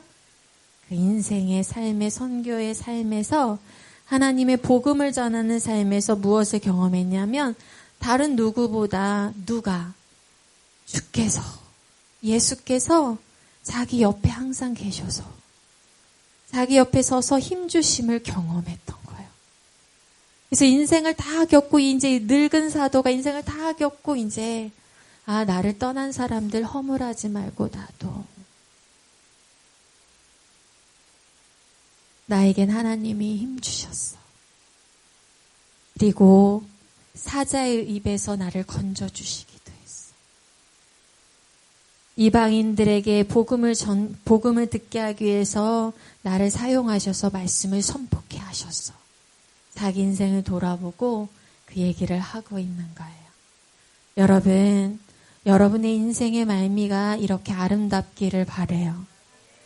여러분의 인생의 말미에 내가 돌아보니 하나님이 항상 예수께서 내 옆에 항상 서 계셨어. 나와 항상 함께 하셨어. 그래서 여러분의 인생의 말미에 여러분이 아직도 해결 안 된 삶의 죄와 아직도 아픈 삶의 관계들과 아직도 가지고 싶은 삶의 욕심들과 어려움들로 그런 인생의 말미가 아니라 여러분의 인생의 말미에 항상 주께서 나를 지키시니 항상 주께서 내 곁에 서 계시니 내 인생에 사는 게 너무 감사하다. 하나님께서 나를 복음 전케 하시고 이런 그리스도의 삶을 살게 하신 것이 너무 감사하다라는 하나님을 아는 경험의 말들과 고백들이 여러분의 삶을 수놓기를 바랍니다. 아마도 오늘의 설교는 젊은 여러분들에게 미리 약을 놓는다. 미리 약을 놓는다. 젊은 여러분들이 나중에 40, 50, 60이 돼서 이런 자로 서 있기를 바라는 마음으로 이제 40을 맞이한 한 선교사가 권면하는 말씀입니다. 여러분의 삶이 유혹에 넘어지고 또 고난에 핍박에 환난에 넘어지기 쉬운 이 젊은 나이에 오히려 여러분 나는 아브라함과 같이 다윗과 같이 사도 바울과 같이 이런 영광을 꼭 보리라 라는 소망으로 여러분 삶의 걸음걸음들을 진실로 하나님이 통치하시도록 삶을 드리고 그 삶에서 하나님의 말씀이 여러분 삶에 경험되어지는 삶을 살기를 바랍니다. 그러려면요 삶을 드리셔야 돼요. 하나님 앞에. 여러분의 모든 삶을 드리셔요. 그리고 그 드리는 부분에 하나님이 만져주시는 그 자체를 하나님을 경험한다는 것으로 깨닫기를 바라요. 이해 가셔요? 특별한 일이 있어야 하나님 경험하는 것이 아니라 오늘 내 삶의 이 작은 부분에 하나님이 오늘 내게 역사하셔서 지금 이것을 나를 바꾸시고 나의 성품을 바꾸시고 나의 인격을 바꿔가시는 이런 과정들을 하나님 나를 세워가시는 과정을 하나님을 경험하시기를 바랍니다. 주의 이름으로 축복합니다. 같이 기도합시다. 이 시간 같이 기도합니다. 하나님, 내가 하나님을 참으로 아는 자가 되게 하여 주시옵소서. 지난주에 제가 예수는 그리스도시 하나님의 아들로 고백하는 것이 기독교다라고 말씀드렸어요. 네, 여러분, 주가 그리스도 되심을 여러분 삶에 경험하시기를 바랍니다. 주가 하나님 아들 되심을 여러분 삶에 경험되는 삶을 사시기를 바랍니다. 하나님을 아는 삶을 사시기를 바랍니다. 기도합니다. 하나님, 내가 내 삶에 하나님을 알아가게 하여 주시옵소서. 하나님을 깨닫는 하나님의 말씀이 삶의 구석구석에서 적용되게 하시고 삶의 구석구석에서 하나님이 주인 되게 하소서. 나의 연약한 부분도 하나님께서 오셔서 만져주시기를 원합니다. 나의 삶의 모든 부분에 하나님 주인 되시기를 원합니다. 소망하며 기도합시다. 이 시간 기도하겠습니다. 하나님 아버지 감사합니다. 이 시간 하나님 우리를 말씀 가운데 인도하셔서 우리 하나님을 얼마나 알고 있는지 다시 돌아보고 또 우리 삶을 하나님께 어느 영역까지 드려야 되는지 또 생각해 보게 하셔서 감사합니다. 하나님 아버지, 하나님께 전 인생을 드리기를 원합니다. 하나님께 우리 인생의 전 모든 영역들을 드리기를 원합니다. 그곳에서 하나님이 주인 되시기를 원합니다. 그리하여 비로소 인생의 마지막에 섰을 때에 내가 하나님을 알므로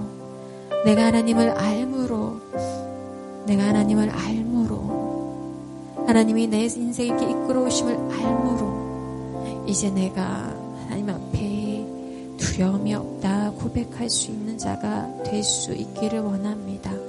삶의 결단들, 삶의 두려움을 이겨낸 결단들이 일어나게 하여 주시옵소서. 아버지, 삶에 자기가 주인된 영역들을 하나님 앞에 올려드리는 결단들이 일어나게 하여 주시옵소서. 하나님이 모든 삶의 영역들을 깊이 만져주시기를 원합니다.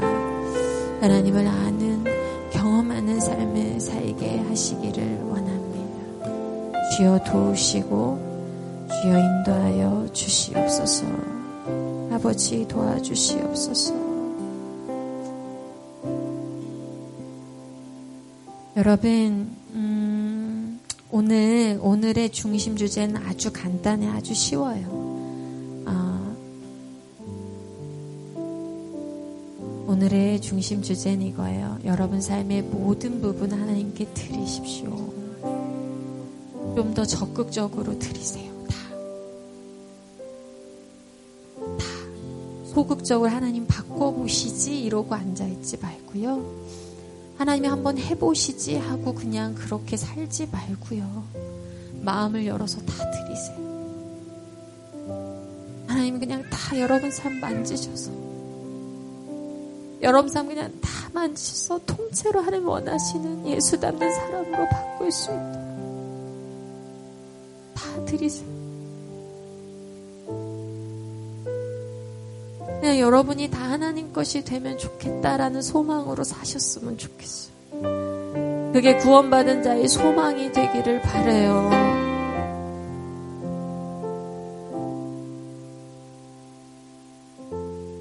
제가 아까도 말씀드렸듯이 27살에 28살에 내가 너를 말씀 전파하는 자로 쓸 거야 라는 할 때는 막 가슴이 벅찼는데, 그래서 그런 사람으로 막 쓰임받는 그런 영광을 꿈꿨는데, 지금은 소망하는 게 뭔지 아세요? 그때는 내가 진짜 많은 사람들 앞에서 말씀을 잘 선포하게 해주세요 막 이랬는데, 지금은 소망하는 게 뭔지 아세요? 어느 자리든 하나님 내가 삶으로 살아낸 말씀을 말하게 해주세요. 이제는 남 앞에서 말씀 전하는 게 자랑스러운 것이 아니라 하나님 그 말씀을, 입에 품은 말씀을 삶에도 품을 수 있는 사람이 되게 해주세요. 내 삶에 예수의 흔적을 가진 자가 되게 해주세요.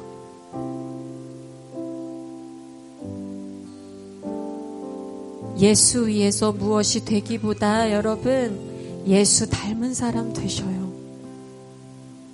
예수 위에서 무엇을 되게 대단하게 하는 어떤 사람보다 오늘 예수 닮는, 오늘 예수께서 내 삶을 다스리게 하는 한 그리스도인 되시기를 바라요. 그런 사람은 예수님이 마땅히 쓰실 거예요. 마땅히 역사하실 거예요. 기도합시다. 예수님, 예수 닮는 나 한 사람 되게 하소서. 나의 입술을 통해서, 나의 손을 통해서, 나의 가는 곳을 통해서, 나의 생각과 나의 심정과 나의 모든 정서가 향하는 나의 모든 것을 통해서 예수 닮게 하소서. 내 생각을 하나님 주장하소서. 생각의 뿌리가 말씀에 있게 하소서. 감정의 뿌리가 말씀에 있게 하소서. 말씀이 삶의 기준 되게 하소서. 예수 닮는 사람 되게 하소서. 하나님의 말씀 경험하는 사람 되게 하소서. 우리 간절히 소망하면서 같이 주여 한번 외치고 기도합시다. 기도합니다. 주여, 하나님 아버지 기도합니다. 예수로 전부인 사람, 예수의 이름으로 살아내는 사람, 예수 말씀으로 목숨 던져 사는 사람. 아버지, 아버지, 아버지,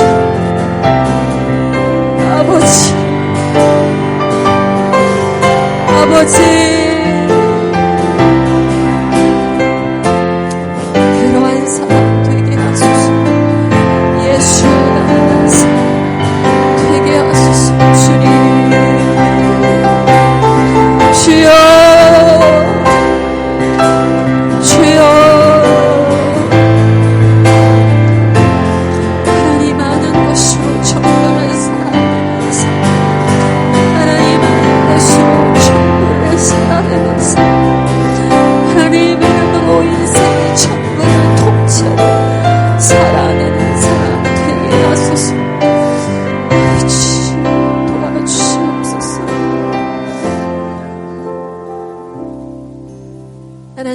아버지, 창조 때에 이미 우리를 생각하시고 이 세상을 창조하신 하나님, 이미 우리를 생각하시고 골고다 언덕을 걸으신 예수님, 우리를 너무 사랑하셔서 우리에 찾아오셔서 우리 안에 거하시는 성령님, 제발 우리 삶에서 우리가 매일 예수 아는 삶 살게 하여 주시옵소서. 머리로만 알고 알아요라는 대답으로 끝나는 삶이 아니라 내가 아는 예수를 경험하는 삶을 살게 하소서. 그러기 위해서 결단합니다. 하나님, 그 예수가 나의 생각을 만지시기를 간구하며 생각을 내어드립니다. 그 예수가 나의 감정을 만지시기를 간구하며 감정을 내어드립니다. 그 예수가 나의 관계를 만지시기를 간구하며 나의 관계들을 내어드립니다. 그 가운데 주인 되어 주시옵소서. 계속 훈련하고 계속 연습하겠습니다. 성령님 오셔서 우리를 거룩하게 하여 주시옵소서. 우리 삶의 거룩을 채워 주시옵소서. 생각에 거룩하지 않은 부분들을 만지셔서 거룩으로 채워 주시옵소서. 우리 안에 불평과 불만들과 시기와 질투와 우리 안에 이 모든 부정적인 감정들을 성령님 만져주셔서 거룩한 감정으로 채워 주시옵소서. 기꺼이 나를 희생하지 못하는 관계들 가운데 성령님 만져주셔서 예수 그리스도의 종되신 모습을 담게 하시고 우리로 다른 사람을 섬기는 자가 되게 하여 주시옵소서. 예수 닮게 하여 주시옵소서. 우리 삶에 예수를 닮아야 하는 영역들이 많이 있는데 매 순간 하나님께서 깨닫게 하여 주시기를 원합니다. 그래서 그냥 그곳을 썩은 채로 놔두지 아니하고 예수께 기꺼이 내어드려서 예수께서 바꾸시기를 내어드리는 건강한 그리스도인 되게 하여 주시옵소서. 우리의 삶의 주인 되게 하여 주시옵소서. 그러나 확신합니다. 우리가 연약하여서 하나님께서 우리를 버리지 않으실 것을 믿습니다. 우리가 연약할 때도 하나님 우리를 끝까지 붙드시고 포기하지 않으시고 가실 줄로 믿습니다. 하나님 이것을 확신하오니 우리의 노력 가운데도 주여 우리의 구원의 확신이 흔들리지 않을 수 있도록 붙잡아 주시옵시고, 하나님 예수 닮아가는 길 끝에 우리에게 영원한 부활이 있는 영광의 소망을 우리가 꿈꾸며 가게 하여 주시옵소서. 고난 가운데도 기뻐하게 하여 주시옵소서. 어려움 가운데 인내하게 하여 주시옵소서. 세상의 유혹에 넘어가지 않게 하여 주시고 믿음의 길 지키게 하여 주시옵소서. 우리를 사랑하시고 우리를 위해서 그 몸을 갈갈이 찢김에도 전혀 불평치 아니하시고 끝까지 순종의 길을 걸으셨던 우리 구주 예수 그리스도의 이름으로 기도드립니다. 아멘. 아멘. 감사합니다. 감사합니다. 네, 우리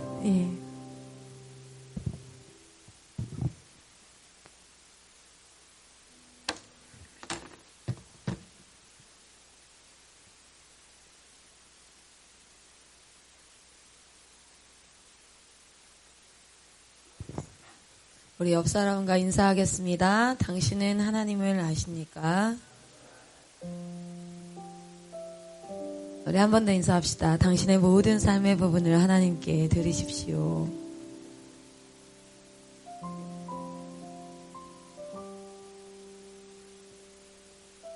네, 시간은 광고 시간입니다.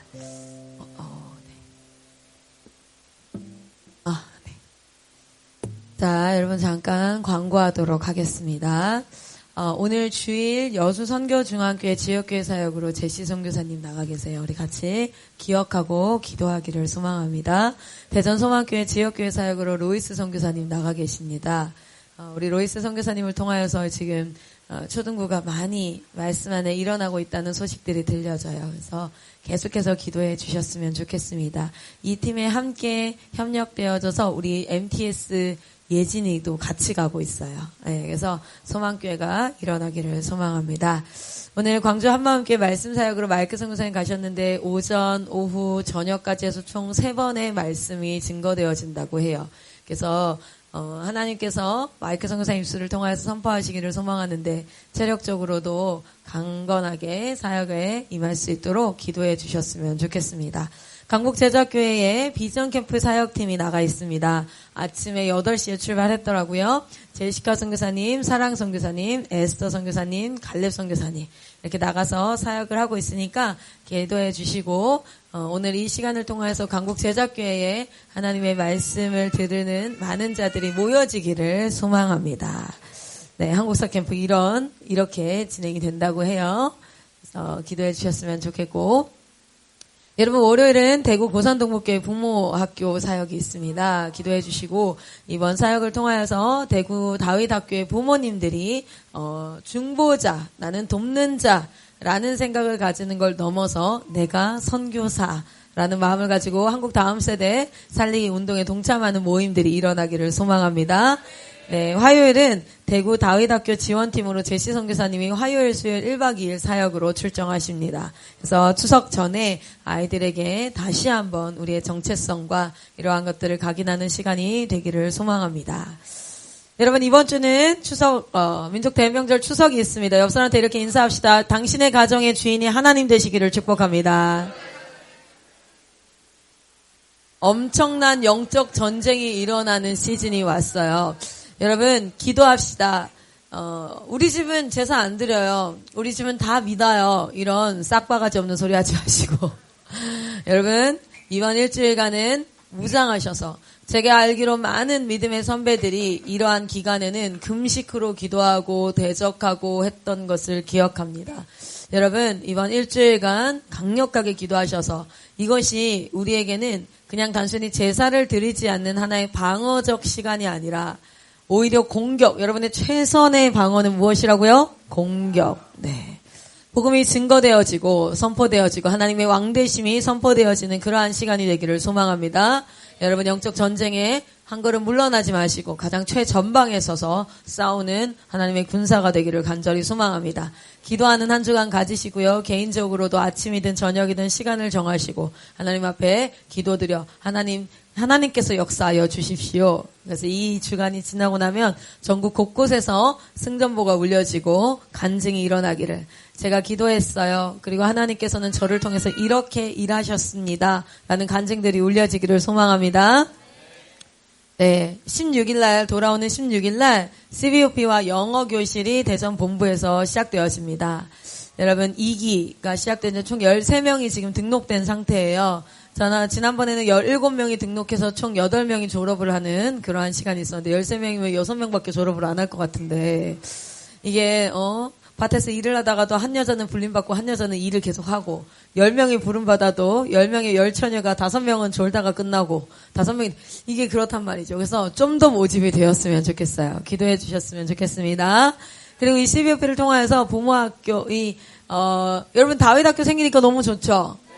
여수 CAS가 없었다면 여러분 여수 TCS가 없었다면 오늘날 우리가 만나고 있는 이 영혼들이 과연 우리가 얼굴을 마주할 수 있었을까 싶어요. 그러기에 우리는 계속해서 사역해 갑니다. 그 사역이 일어나기 위해서는 부모학교 그리고 CBOP 교육선교사 여러분 부모님이 준비되어지고 두 번째는 또 누가요?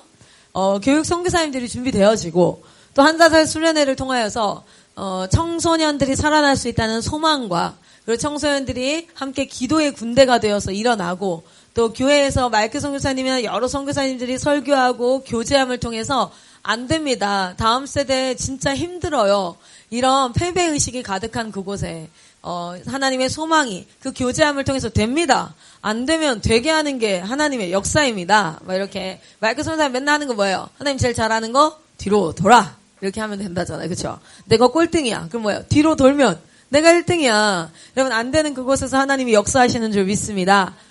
그리고 캠프를 참여해서 학생 선교사 세우고 이런 사역들을 통해서 이제 각 교회에 각 지역교회 다음 세대가 일어나는 사역들이 진행되는데 그 중에 하나 CVUP 사역이 시작되니까 여러분 같이 중보하고 기도하였으면 좋겠습니다.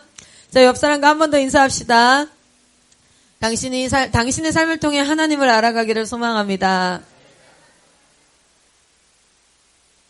여러분, 전제 조건은 우리는 하나님 계셔 안 계셔 이런 수준의 전제 조건이 아니에요. 전제 조건은 뭡니다? 뭐예요? 하나님 나와 함께 하십니다. 하나님께서 우리를 내버려 두지 아니하시고 우리를 이곳까지 인도하셨습니다. 막 어려움에 처해가지고 하나님이 느껴지지 않아. 없는 것 같아요. 그러면은 그럴 때는 위로하지 마시고 뒤통수를 한 대 치시면 돼요. 정신 차려. 우리가 모든 순간을 통해서 하나님을 알아가고 깨달아가는 그 멋진 여정 앞에 있다는 것을 잊지 않으시기를 소망해요. 옳은 길에 있습니다. 우리 이 시간 헌금을 두고 기도하고 마치도록 하겠습니다. 우리 다 함께 기도하였으면 좋겠어요. 하나님, 우리의 헌금을 드림은 그냥 물질의 일부를 떼어서 하나님 앞에 내어놓는 것이 아니라 모든 것이 하나님 앞에 속했고 나에게 주어진 모든 것들이 하나님으로부터 온 것이기에 이것은 하나님의 것입니다 라는 고백입니다. 주님, 이 물질이 쓰여지는 곳에 또 다른 이 고백이 일어나게 하여 주시옵소서. 이 물질이 쓰여지는 이곳에 생명이 살아나는, 생명이 일어나는 역사가 있기를 간절히 소망합니다. 하며 여러분의 기도가 몽골로, 중국으로, 미국으로, 한국 다음 세대로, 지역계로 흘러가기를 소망해요. 우리 시간 같이 한번 기도하고 제가 마무리로 기도하도록 하겠습니다. 기도하겠습니다.